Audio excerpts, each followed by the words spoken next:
Mon Boläeń Syreś. I'm Syreś Boläeń. I was elected the chief elder of the Erzya people in my homeland.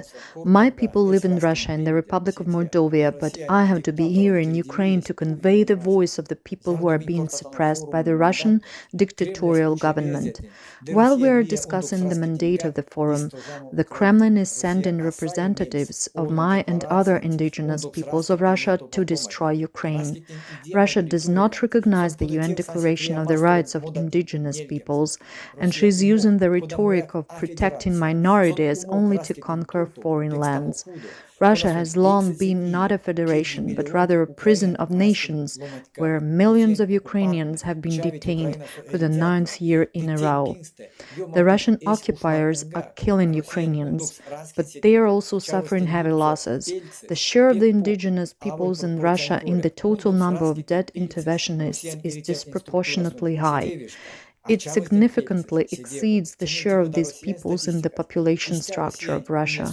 This is indicated by both official Russian statistics and Russian scientists, including Alexei Malyshenko and Ahmet Yerlikapov.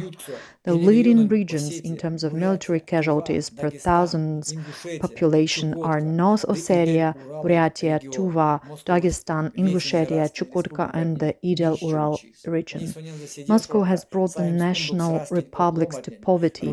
She is now using it to lure indigenous young people into contract service in the Russian army. In many national republics, military service remains the only social elevator for young people, providing food and shelter. The Kremlin considers Russia's multi-ethnicity and federalism a problem. The Kremlin is solving this problem by Russifying and physically destroying foreigners. They take the war on Ukraine as a chance to achieve this. I urge the world to pay attention to this criminal policy of Moscow, which aims at the ethnocide of the indigenous peoples of Russia.